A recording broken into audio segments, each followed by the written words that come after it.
A pesar de haber escrito dos novelas anteriormente, para Juan Pablo Torres, el libro Palabra a Cuestas, publicado este año por editorial Mesa Negra, es de alguna manera su primer libro de manera oficial, digamos. Se trata de un conjunto de 3 relatos y una crónica que dan cuenta de un oficio narrativo de su autor. Justamente sobre este libro conversé con él y quiero compartir con ustedes dicha conversación.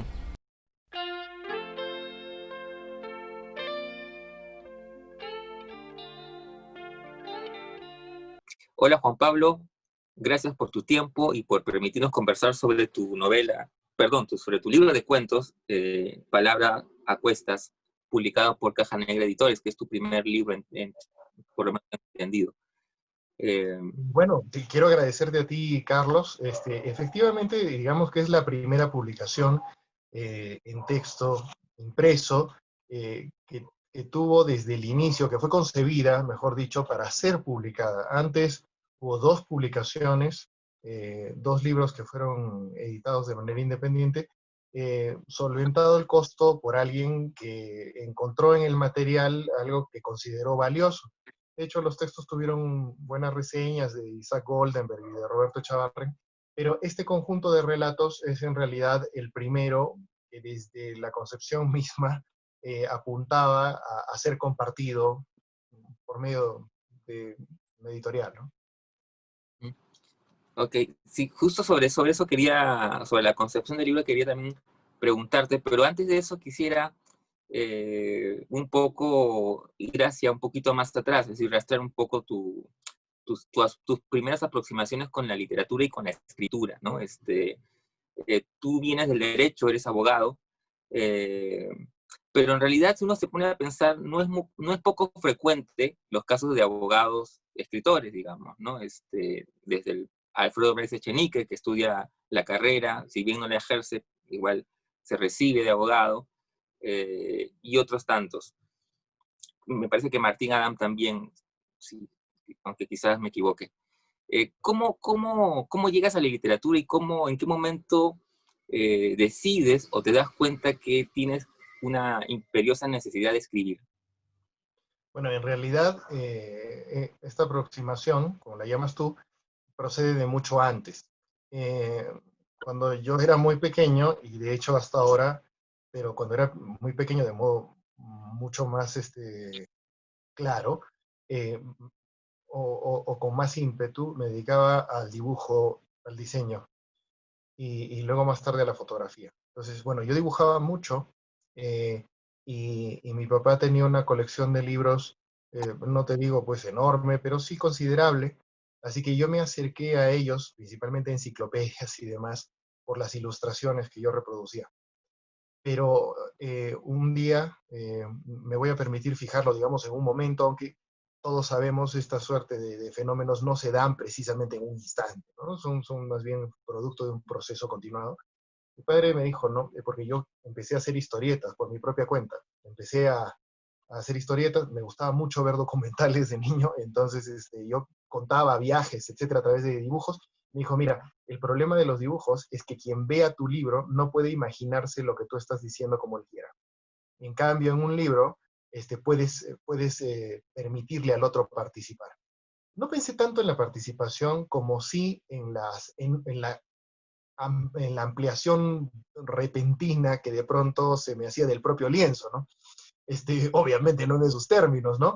Pero me decía a mí mismo, eso significa que a través de la palabra puedo hacer que el otro vea cosas que ni siquiera yo puedo dibujar bien, porque en efecto, al margen de que modestia aparte sí soy bueno dibujando, la idea era más bien poder, por ejemplo, representar el tiempo en su propio, eh, en su manifestación, ¿no? A mí me interesaba mucho, por eso dibujaba muchos objetos en pleno desplazamiento, veía la difuminación de las imágenes por eso. Entonces, eso a mí me reventó la cabeza, ¿no? Si yo, por propia curiosidad, me había puesto a leer el contenido de los libros para saber de qué trataban las imágenes, entenderlas mucho mejor, apenas había aprendido a leer, esto que te comento ocurre cuando yo estaba en tercero de primaria aproximadamente, y entonces yo dejo de hacer historietas para empezar a pintar historias a través de la palabra. Eh, Y como me gustaba mucho leer enciclopedias, la mayoría de estas historias versaban sobre animales extraños, sobre viajes, o sobre fenómenos que en realidad eran pues fruto de la fantasía, ¿no? Pero fenómenos geológicos, por ejemplo, de los que no se tenía noticia, qué sé yo. Eh, para cuando yo estoy por terminar el colegio, si bien es cierto, había leído a Alexandre Dumas, había leído a Allan Poe, había leído a García Márquez, en realidad el grueso de las lecturas que de momento había acumulado era más bien sobre ciencias, sobre psicología, sobre antropología, porque eran temas que me encantaban, sobre zoología, algo menos de botánica. Y cuando estoy por terminar el colegio, bueno, resulta que la verdad no tengo claro cómo ni por qué, pero yo empiezo a tomar todas las novelas, primero empiezo con novelas, más que cuentos, de la biblioteca de mi papá. Y desde entonces hasta el día de hoy conservo el hábito de una cantidad de lectura por día. ¿Ya?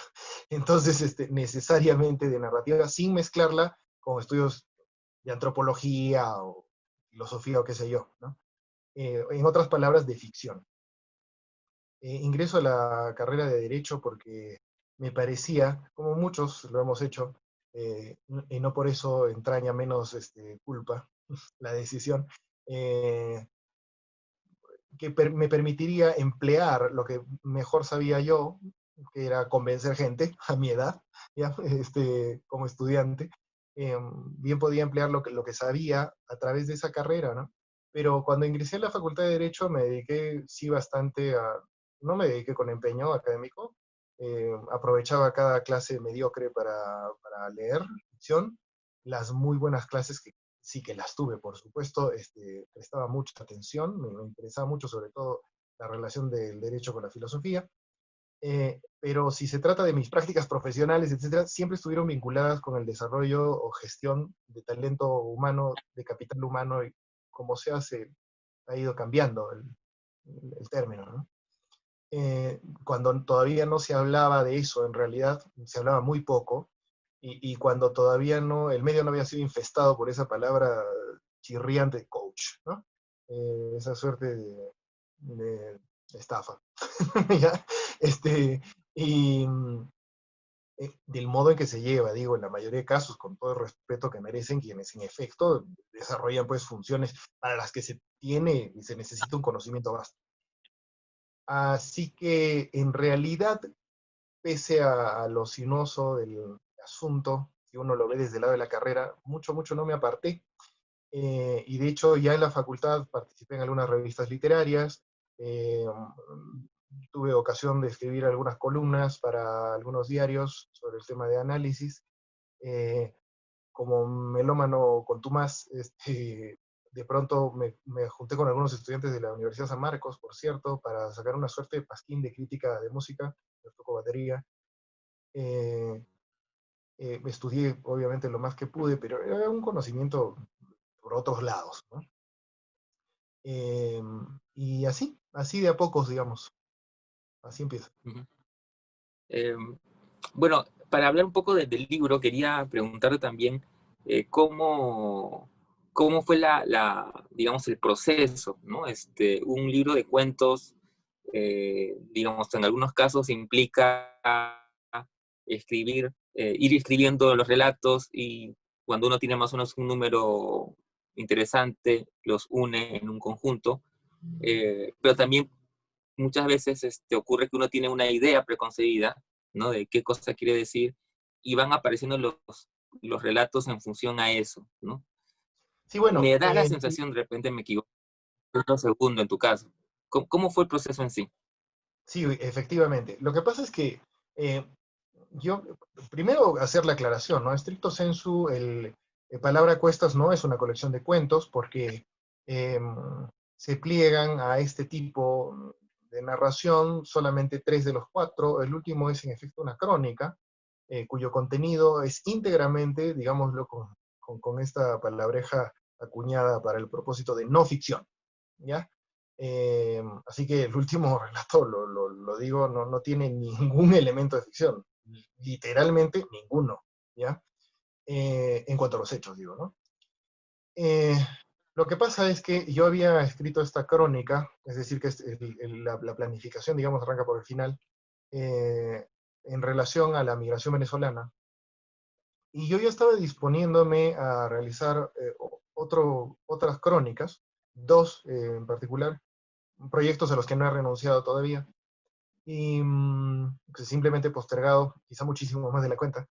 Em, y de pronto, tiempo después, después de estar estudiando un poco más sobre antropología, historia de las religiones y el pensamiento religioso, em, y aprovechando algunas de las notas de esas lecturas en mis sesiones de clase como docente, porque acabé siendo profesor, ¿ya?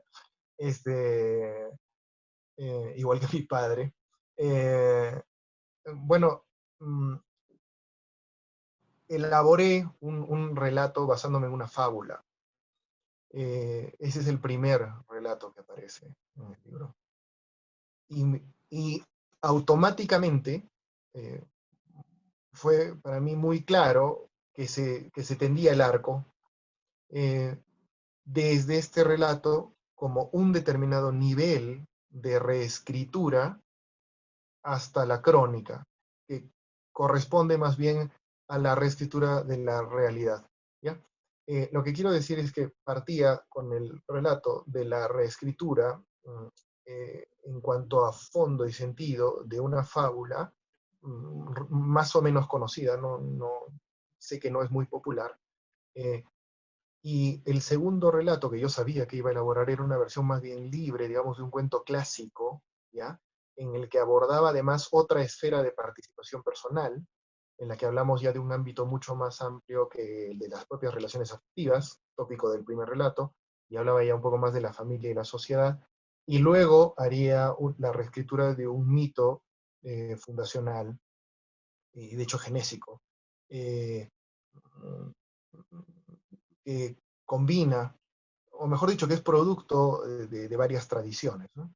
Ese tercer relato, eh, que está basado sobre todo en el Numa Elish y también en el Antiguo Testamento, está respaldado también por investigaciones antropológicas respecto del seguimiento que se hizo de Lucy Birkinesh y demás. Y, y de las comunidades migrantes nuevamente, ¿no? Entonces estaba abordando el asunto de la persona, esta vez con su comunidad en pleno, pero con la responsabilidad de gobernante. Y el último era la reescritura más bien de lo vivido, ¿no? O sea, la experiencia convertida en texto, porque la experiencia necesita ser, para ser tal, traducida al lenguaje, a la articulación, eh, sobre la esfera de un pueblo ya con otros pueblos, ¿no? Entonces sí, yo sé, puede sonar un poco ampuloso, pretencioso, pero tengo que reconocer que la idea fue, digamos, si viene a bien calificarla de esa manera, pretenciosa desde el inicio. Entonces, porque al pensar en el conjunto de relatos, me dije, bueno, quiero compartir lo mejor que sea capaz de hacer yo a través de este arco, ¿no? Y agregué dos paratextos, uno introductorio y uno que antecede a la crónica, digamos, como para, no digo para ayudar al lector, pero sí como para hacer un poco más evidente, o más bien para reforzar precisamente el concepto de ese arco. El propio título tenía que ver con eso, o sea, a través de qué esferas se lleva la palabra, ¿ya?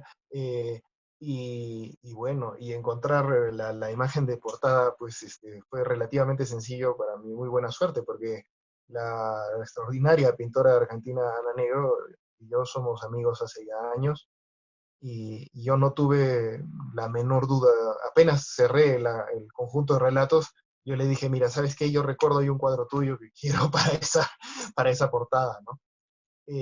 O mejor dicho, hay una muestra, y ella me dijo, muy bien, de esta muestra veo estas tres imágenes, ya yo me quedo con esta, punto. O sea, no hubo ninguna duda al respecto. Ujú. Claro, sí tenía esa sensación, pues, de que de alguna manera había un preconcepto antes de la escritura, porque uno puede notar pues ese algo, como tú dices, o ese hilo conductor, o esa relación que puede haber entre los relatos.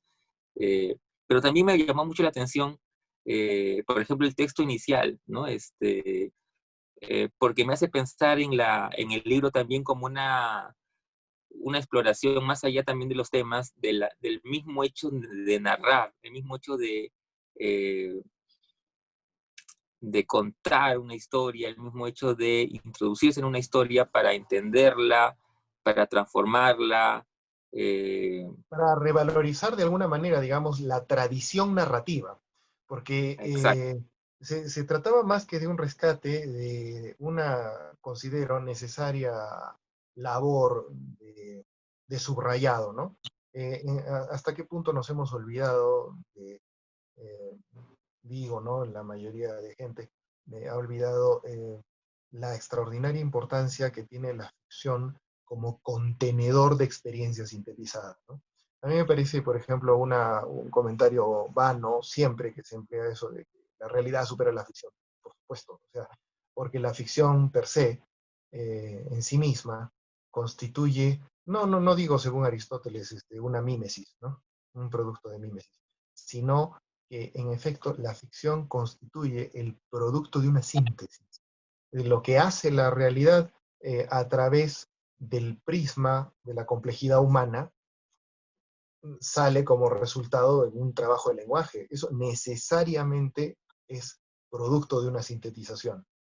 Y entonces la ficción es probablemente la colección, no, sin duda, la ficción y el arte en general, la colección más extraordinaria que pueda existir de experiencia condensada, experiencia humana, ¿no? No pretende, por tanto, transmitir conocimientos científicos, porque para eso está la ciencia, por ejemplo, sino transmitir las cuestiones que nos sacuden y nos revuelven desde hace muchísimo tiempo. Y desde hace muchísimo tiempo, es un factor importante en el concepto, cosa que sé que habrás notado, ¿no? O sea, se refiere con mucha frecuencia a lo antiguo. No es que sea una plan retro, sino que se refiere de manera constante a, mira, sabes que hay gente que ya sabía esto. O sea, esto no es precisamente nuevo, ¿no? ujú. Claro, de hecho, la necesidad, digamos, narrativa viene, según algunos, de la misma concepción del Homo sapiens, ¿no? Digamos que ya está metida en nuestro chip, digamos, esta necesidad de contar historias, de narrar, de convertir la experiencia, ¿no? Bueno, En un de objeto hacer artístico. experiencia, mejor dicho, de hacer experiencia, porque hay que distinguir esto que uno vive, ¿no? De la experiencia. Lo que uno vive, pues es lo que es, pero no necesariamente deriva en una experiencia. El propio término experiencia implica que se está sacando, ¿no? Se extrae, por eso mismo la fórmula inicial, ¿no? Eh, entonces, uno extrae de lo que ha vivido algo. Ese algo, bueno, no necesito explicar qué es. Entonces, sí, se trata de eso y es el lenguaje articulado que permite la coordinación de grandes cantidades de individuos que no necesariamente se conocen entre sí, probablemente el factor decisivo que explica el éxito de... Eh, y cuánto, digamos, hablando ya del proceso en sí de escritura, ¿cuánto te demandó? Eh, es mi otra curiosidad de tiempo. Y en qué medida se diferencia del trabajo de tus dos proyectos anteriores? Me mencionabas digamos, habías Ujú. escrito dos libros anteriores, pero ¿cuál sería la diferencia con este? Es decir, desde el mismo proceso o tú mismo, desde la valoración misma, incluso tuya, ¿cuál es la diferencia con este libro, ¿no? Sí, bueno, Palabra a Cuestas, es un texto que, digamos, ve la luz a través de un proceso de aproximadamente 2 años, pero no 2 años continuados. Si condensamos, o mejor dicho, si tomamos en cuenta solamente los periodos de trabajo directamente eh, dedicados a esto, vemos el tiempo de preparación de la crónica y la elaboración de la crónica, y luego un largo silencio escritural de ficción. Yo tomaba mis notas por mi cuenta para otros asuntos, y que periodo en el que estuve concentrado, como decía, en repasar ensayos, ¿no? De Mircea Eliade a Sánchez Ferlosio, pasando por historia, ¿no? Y sin dejar además trabajos de ficción, eh, y de crónicas. Y luego, cuando surge el primer relato, en orden numérico, de los que están allí presentes, el trabajo es de más o menos unos 7, 8 meses, ¿no? Normalmente cerraba la primera versión de cada relato en un tiempo aproximado de 3 días, 3, 4, y luego empieza el trabajo de verdad, digamos, ¿no?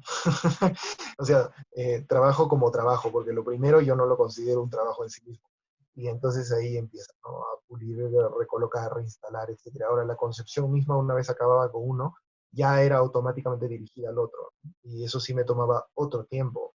Eh, un par de semanas de planificación hasta tener claros todos los elementos y componentes, ¿no? de cada uno de los relatos.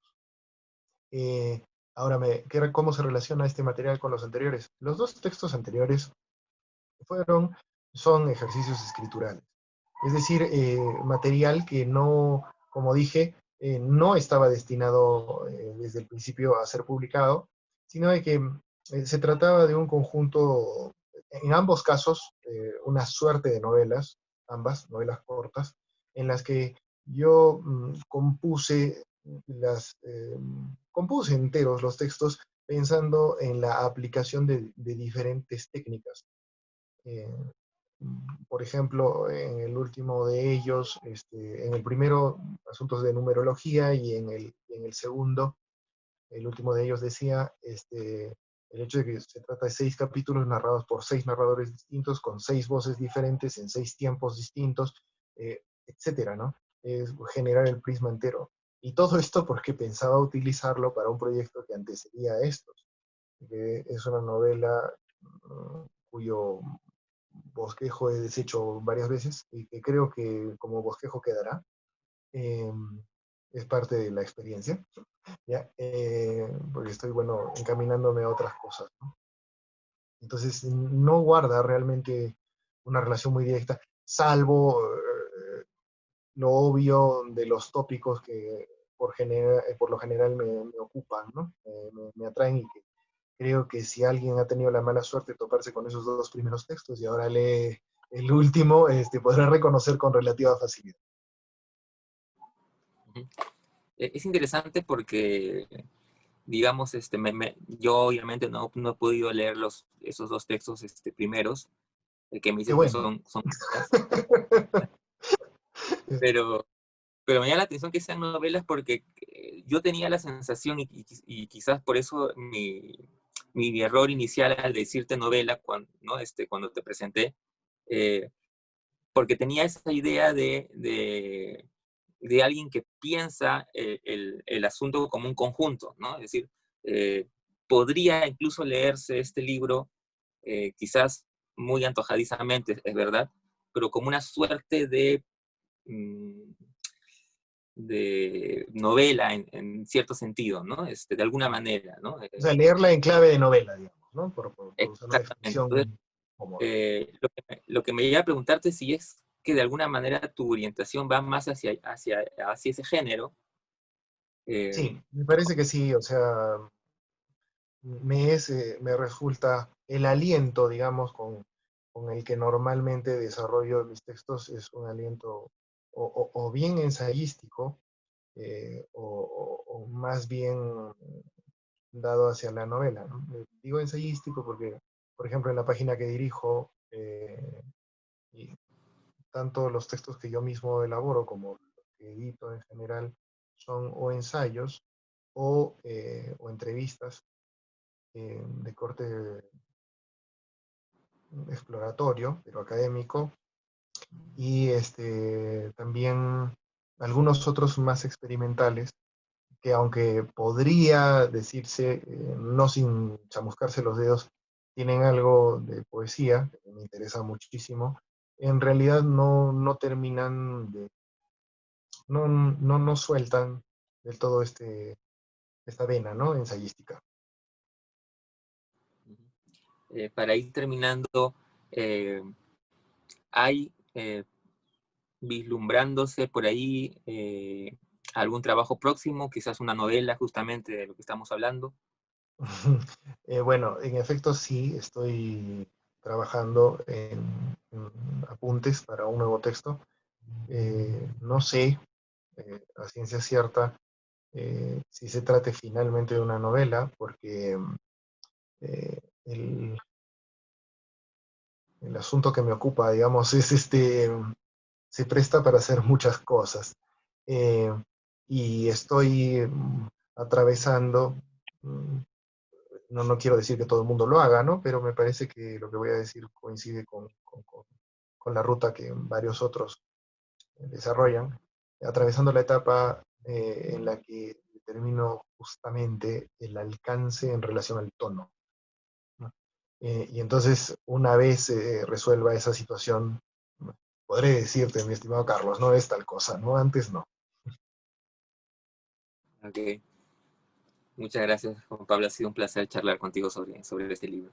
No, Carlos, muchas gracias a ti y obviamente a todo el equipo.